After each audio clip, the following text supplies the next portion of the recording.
I was stationed on a base in the northern part of Okinawa from 2015 to 2017. I worked with ammunition and explosives, so I was stationed inside an area that stored all of it.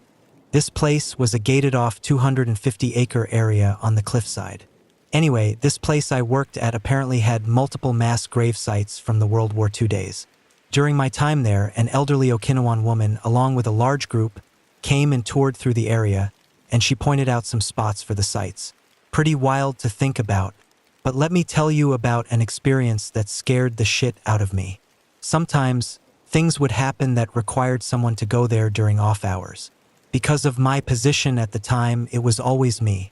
One night, an alarm goes off, and the standard protocol is for the MPs to come get one of us from our barracks, which is me, and we'd head in and reset it. The MPs are there to make sure it's not legitimate and to give you a ride since the area is huge. We make our way to the front gate and get let in by the guards. After driving for a few minutes, we make it to the alarm location. The area is pretty well lit by orange lights on the front of the structure. The rest of the place is pitch fucking black.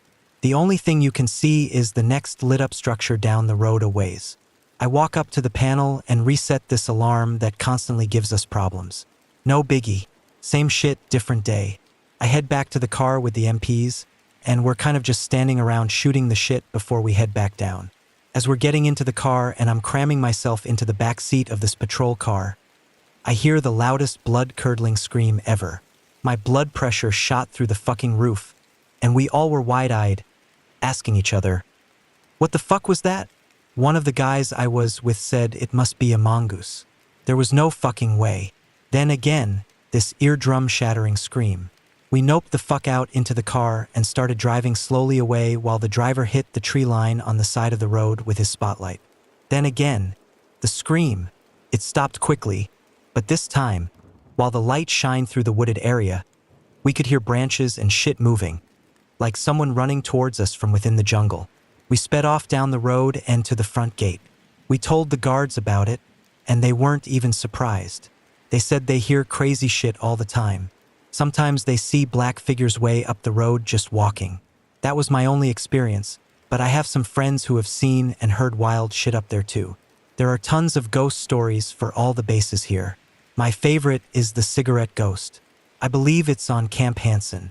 At one of the gates, during the middle of the night, a Marine or soldier dressed in dirty, used-up fatigues from the 1940s, sometimes covered in blood on some encounters, or old-style service uniforms would walk up to the guard shack. He would ask the person standing guard for a light. Then he'd walk away, and as he got further away, only the cherry of the cigarette would be there. I was in the Marines and deployed to Ramadi in 2006. If you know anything about Iraq, you know Ramadi is a bad place. An endless number of people met their untimely demise in that city. Honestly, so many strange, creepy, and disturbing things happen there, it is hard to determine the difference between the supernatural and Ramadi just being Ramadi. Anyway, one night we were on a raid. It was a larger operation, so we had more people with us than usual, maybe 2 to 3 platoons attachments, etc. The raid went as planned, and we began the exfil, which in this case was patrolling on foot back to base a few clicks away. For those who are not familiar, let me give you an idea of the area. Ramadi at the time was essentially a compilation of bullet hole-ridden buildings, craters, and rubble. Pair that with a large number of angry insurgents, enemy snipers, and IEDs, and you have Ramadi. You got used to the environment, but you also got used to the idea of being vaporized at any given second. My point is the place was never tranquil, and there was generally a sense of foreboding floating in the air. Back to the action. As we were patrolling back, it's the middle of the night, and we are about 2/3 of the way there when the patrol starts to slow down. Up ahead, I can hear a few of our guys yelling at someone, but no shots. My guess was they probably stumbled on someone and told them to go inside. No big deal. After a tense few moments, we resume and are back in the wire within a few minutes.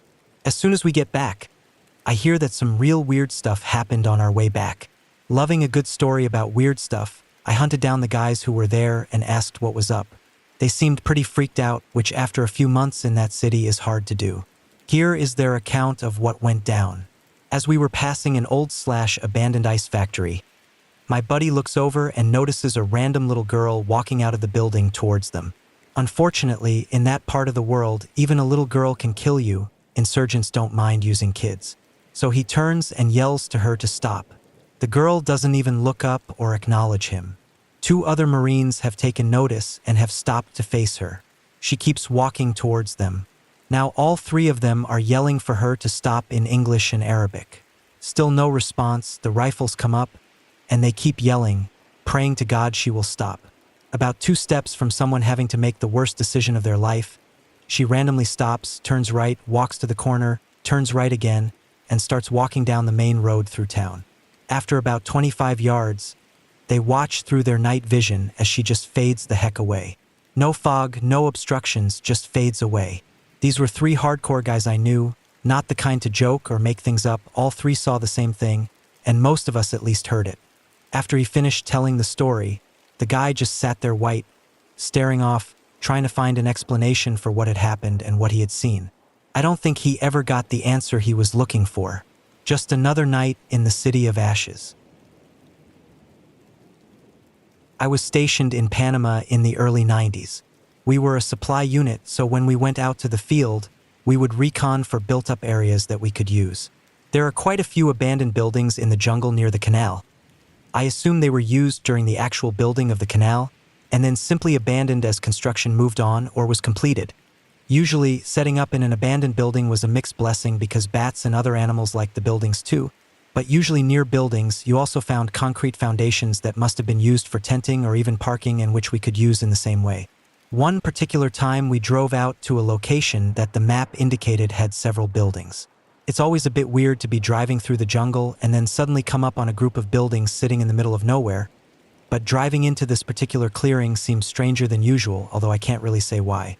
As our convoy stopped, there were 12 of us in 5 Humvee. We all got out of the vehicles and walked off in different directions, the food supply sergeant and his assistant walking towards a promising concrete slab, the fuel sergeant walking towards a group of slabs away from the food, the company supply sergeant going off toward a small building that seemed to have a partially collapsed roof, and the platoon sergeant and I walked towards the main building. It was 3 stories tall and seemed to be some sort of office building. If it was not infested with bats or other critters, it would make a great housing area for our troops and work area for the company. I was talking things over with my platoon sergeant as we approached the main door. As I walked into the building, I felt a shiver run down my back. The next thing that struck me was how cold it was in the building. This was an abandoned building in the middle of the jungle. It should have been sweltering in there. Just as I noticed the cold, I also noticed that my platoon sergeant had not followed me in. He was standing outside the entrance, giving me a weird look. I used the fact that he was still outside to walk out quickly. "What's up, Sergeant W?" I asked as I stepped out. "You didn't hear it?" he asked. "Hear what? What did you hear?" "Seriously, sir, you didn't hear it?" "I didn't hear anything." "You didn't hear that voice? What did you hear?" As you were about to walk in, someone inside said, "Don't come in," in French. "You really didn't hear it?" "I didn't. It was clear and loud." "What's inside?" "It's cold," I said. We then turned and began walking back to our Humvee. The weird thing was, as we walked back to our vehicle, the other groups were also walking back to theirs. We all got back in and drove off to the next potential site without saying anything. We never spoke about it, and now I wish we had. Did they all hear the same voice the platoon sergeant heard? Did they hear or see something else? I was in the Air Force, stationed at South Korea from 07 to 08. This story isn't about me, but rather a friend of mine. During exercises back then, it was routine for those of us in the Quick Response Vehicles, QRVs, to take cover in local hardened aircraft shelters, HAS, during simulated attacks. However, there was one HAS on Bravo Diamond that everyone knew not to hide in. When I asked him why, he explained that they once broke that rule because they couldn't find another empty HAS. So they tucked themselves away, sealing the doors during the next missile attack. Throughout the entire 90-minute ordeal and subsequent reconnaissance, they heard eerie noises, from random shuffling to voices. He swore he distinctly heard someone pleading, "Please no." The widely accepted explanation for this was something of an urban legend. During the Korean War, Pilots left maintainers behind on an airbase that was about to be overrun. Captured by the North Koreans, these maintainers were reportedly tortured and hanged with safety wire. It was believed that their spirits still haunted that hangar. When I returned years later, the HAS in question had vanished, replaced by a new building under construction. During my time stationed at Camp Kinser in Okinawa, one of the Marines in my shop lived in either room 101 or 102 in the barracks. He often talked about seeing a lady in black, a young Japanese woman in a fancy dress who would just stare at him at night. A few months later, I became his roommate in that same room. Occasionally, when I slept facing the wall, I could sense something standing behind me, though whenever I looked, there was nothing there. We decided to switch rooms after a glass on the medicine cabinet above the sink mysteriously fell and shattered. After repairs were made, another Marine moved in and also reported seeing the lady in black. Some nights, we heard him screaming, demanding answers from the unseen presence. Weird stuff, indeed. 20 years ago, I found myself stationed at a small army camp just outside of Wojongbu, South Korea. Situated north of Seoul yet south enough of the DMZ to provide a sense of security, I assumed we'd have ample warning if the North decided to launch an attack. At least enough time to jump in a Humvee and execute whatever the plan dictated. One night, while on the airfield, I glanced towards the usual Wojongbu skyline, about 15 miles away. Instead of the familiar city lights, all I could see was an ominous orange glow, as if the city was engulfed in flames. Pillars of smoke and intermittent flashes of light further fueled my growing panic, as I interpreted them as explosions within and around the city. I was convinced that North Korea had launched an invasion and that Wojongbu was under attack. In a state of frenzied urgency, I rushed back to the office and informed the shift supervisor of the perceived assault on Wojongbu. I immediately began mentally running through our protocol, assessing whether the Humvee was fueled and other essential tasks I was responsible for. Despite my escalating anxiety, I tried to maintain focus, adhering to the training we had received. However, the supervisor, sensing my distress, requested that I accompany her outside to point out what I had seen. To my dismay, when we stepped outside, everything appeared normal. The night was dark and clear, with stars dotting the sky, and the city lights of Wojongbu remained intact in the distance. I felt like I was losing my grip on reality. I want to stress that I was not under the influence of any drugs, and although the shifts were overnight, they were not excessively long, ruling out sleep deprivation. I was accustomed to working during the night hours and was in a positive frame of mind overall. While the atmosphere in Korea was undoubtedly tense given the geopolitical situation, I genuinely enjoyed my time there and had pleasant experiences during my off-duty hours. I wasn't fixated on war or predisposed to hallucinations. Moreover, I'm certain that what I witnessed wasn't simply fog or haze obscuring the city lights. To me, it genuinely appeared as though Wojongbu was under siege, and I remain perplexed to this day about what truly transpired that night. I am an air traffic controller in the Marines. I was working alone in the control tower around 2 a.m. one night when a jet came in to land. I cleared him and he proceeded to the runway. However, just before his wheels touched down, he came over the frequencies sounding distraught, reporting that there was a female standing in the middle of the runway and he was going around. I immediately contacted airfield operations to investigate. After 30 minutes of searching, there was no sign of anyone on the airfield. Many strange occurrences took place while working in that tower, such as hearing the elevator start moving, doors slamming, and even screams. Working through the night was sometimes unsettling, although I suspect some of the incidents were just other Marines playing pranks. Nevertheless, the account of a pilot seeing a woman on the runway always unnerved me.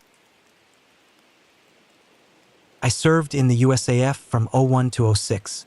During warfare drills at my home base, we were working 12-hour shifts for a month straight. I was on the night shift, and we were simulating our jobs while a team attacked us. Even during these exercises, we had to support missions that weren't part of the exercise. One odd request came in late at night, dropping off a generator and a light cart out in the middle of nowhere in the desert. It seemed unusual even for normal operations. Two individuals, an African-American sergeant and a younger female airman, were tasked with delivering the items. Our trucks, like short pickups, weren't fast, so it took them about an hour to reach their destination. When they returned about an hour and a half later, the sergeant looked almost white, and the airman was in a state of panic. They recounted a strange experience. As they were unhooking the equipment, they heard a weird vibration and noise in the distance, rapidly approaching. The sound alone unsettled them, but what happened next terrified them. A ball of fire emerged from the ground about 30 feet away, accompanied by a deafening roar. They jumped into the truck and raced back to the shop as fast as they could. I knew both of these individuals well before this incident, and the look on their faces that night convinced me that what they saw was real. It traumatized them for a while, and eventually they never spoke about it again. That's my story anyway. I have my own experiences, but they aren't as firsthand or as wild. Just witnessing some otherworldly lights moving in the sky. During my time stationed in Japan, I resided in some pretty nice dorms. They were so nice that I even had a door to my bedroom and bathroom. However, despite the comfort, I found myself only sleeping in my bedroom a handful of times. You see, one evening while I was on the toilet with the door open, I glanced up and caught sight of something darting quickly into my bedroom. My mind struggled to process what I had seen, but it was undeniable that something had entered my room. When I cautiously ventured out of the bathroom and checked my bedroom, there was nothing there, of course. That night, I opted to sleep in the living room on the recliner. Days later, the same unnerving incident occurred. Once again, something peered at me from around the corner of the door before disappearing into my bedroom. It was pale, with dark hair, a blur of something strange and almost alien, yet with a vaguely human aspect. From then on, I never slept in my bedroom for the entire 8 months I spent in that dorm. Instead, I settled into my recliner every night, avoiding my bedroom altogether. I never mentioned it to anyone, chalking it up to my mind playing tricks on me and trying to piece together an explanation. During my time in Co 258, there was a haunted bay for the trainees. One night, while on fire watch, I saw someone in full battle dress uniform BDUs walk out from between the bunks and into the bathroom. It struck me as odd that someone would be in full uniform in the middle of the night. What was even weirder was that they didn't come back out after a few minutes. Curious, I walked down to see who it was, but when I reached the bathroom, no one was there. I brushed it off as sleep deprivation and continued my shift. Fast forward 4 years, and I struck up a friendship with a fellow vet who had also gone through basic training at the exact same unit, albeit about 8 years apart. As we reminisced about basic training, he asked if I ever saw the ghost. At first, I didn't recall, but as he described the scenario, it all came flooding back. I realized I had indeed seen the ghost. He then explained that his platoon had been alerted to its presence by their drill sergeant. Apparently, a few years before he arrived, a trainee had tragically committed suicide in that very same bathroom. In April 2003, my unit was part of the Iraq invasion. We were slowly moving north to Baghdad for about a week in Humvee and had set up a perimeter for the night at some random spot in the desert. Despite our usual devil-may-care attitudes, we were filled with an unusual sense of anxiousness. All around us, there was nothing but sandstorms and the haunting howls of wild dogs echoing through the night. I felt as though time had frozen, and we were merely walking through a world on pause. The tension was palpable, and I managed only about 20 minutes of sleep. Throughout the night, we kept seeing movement in the distance, but our command had insisted that we were clear. As the night slowly turned back into day, we packed up and drove away, only to find ourselves navigating through a road littered with corpses that we hadn't seen before due to the darkness and the raging sandstorm. The experience left an indelible mark on all of us. 2015, Camp Buring, Kuwait. My friend and I were driving through an open area and saw 3 what appeared to be contractors walking through the area. My friend, a very serious 18-year in Sergeant First Class, noticed them first and goes, "What the heck?" So I turned to look at them and was immediately struck with an uneasy feeling in the pit of my stomach. They looked exactly alike, like they could have been triplets, and they walked with a synchronized and very articulated gait. They were wearing sunglasses, so I'm not sure if they were looking at us, but they didn't turn their heads and continued walking toward the airfield. Everything about them was the same: their clothes and sunglasses, hair color and style, height, weight, skin tone, everything. Using the latest in MS Paint technology, I have constructed a rough sketch of what they looked like. It was very odd, and my friend and I still talk about it to this day. They gave him the same feeling. Boring is a crowded but comparatively small base. You tended to see the same people again and again, especially if they lived in the same location, but we never saw them again. Boring and Kuwait are not interesting or important places. If the army was going to roll out some crazy Terminator killbots, that would have been the last place to do it. The only thing I can think of is that 3 brothers deployed in the National Guard or were contractors for the same company or something and just wanted to mess with people. It was just very odd. Other than the amazing, disappearing specialist, I've never seen anything profoundly paranormal in the US or Afghanistan. I was assigned to a comm facility in Japan from 92 to 98. 2 of us were on the night shift one night. My friend was sitting at the table in the break room watching TV, and I was standing at the doorway behind him. On the other end of the room was a big window that viewed the open grassy field in our fenced compound. It was around 1 a.m., and I saw this human-sized figure slowly move across the grass, as if it were walking but yet floating about 30 feet in front of the window. It freaked me out and froze me in place for a few seconds, but I didn't dare say anything as I didn't want to seem crazy. Then slowly, my friend turns around from the table with his eyes wide and kind of freaked out and said, "Did you just see that?" I think him turning and confirming what I saw was even more freaky. We then proceeded to explain the exact same thing that we just witnessed to each other. We then walked the building. No one else was on shift. The compound fence was locked. There was no explanation for what we saw, but it messed us up for the rest of the night. During shift change the next morning, one of the Japanese civilians who worked there told us that some Japanese on this site during World War II committed suicide after the Japanese surrender. We never did have any other explanation for what that was, but it was the most chilling, unexplainable thing I had ever seen, and was glad, yet freaked, that I wasn't the only one to see it. I have a few stories to share. I was stationed at McGuire AFB for a while, and in 2013, me and a friend were leaving from the dorms to walk over to the dining facility. It's about a 2-minute walk. We worked mornings, so it's about 5:30 a.m. As soon as we hit the pavement of the parking lot, we hear the laughter of a little girl. We don't see anyone, so we just looked at each other, thinking wind or deer or something. Fast forward a month. I'm in my car, and it's nighttime, and the light on my phone is reflecting off the driver's side window. I thought I saw someone standing outside the car, but when I looked, there was no one there, so I chalked it up to me scrolling on Facebook. After a few more minutes of scrolling, I get out, and there's a little girl there standing in front of the dumpster with a white dress and a whitish hat, and she laughed and ran around the dumpster. Now I was slightly scared because the laugh was the same laugh I heard a month prior.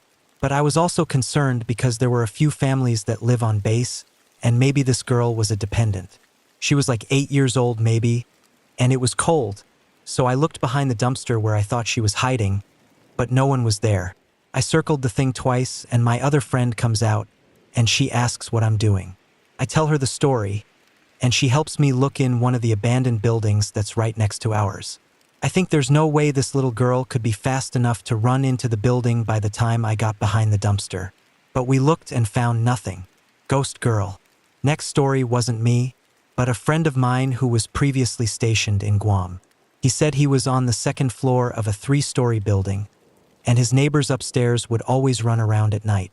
Thinking they were on opposite shifts, he leaves a note on their door asking them to stop. Doesn't. The next night, he hits the ceiling with a broom and knocks on their door. No answer. He hears them running inside, so he calls the landlord.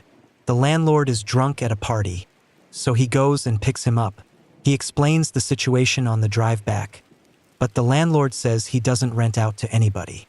They go back to the apartment, and on the way up the stairs, they hear the running. Thinking that someone's squatting or illegally renting out that space, the landlord opens the door very angrily and ready to yell. He starts yelling as they walk in the apartment, but no one's there. They check every room, closet, and cabinet. They even checked the ceiling. They call security forces, and they didn't find anything either. Ghosts? Last one. Not me, but someone I was deployed with in Kuwait. At shift change one day, we get a briefing from our captain that said to confront or challenge anyone that you don't think belongs in a certain place. So this dude gets up a few days later and says he saw someone where the NCO sleeping buildings were. He didn't recognize the uniform and went to go talk to him, but he disappeared in the fog, and he lost him. He said it wasn't anyone whose uniform he's worked with since he'd been there. We worked with several other countries, so we were all thinking ghost again.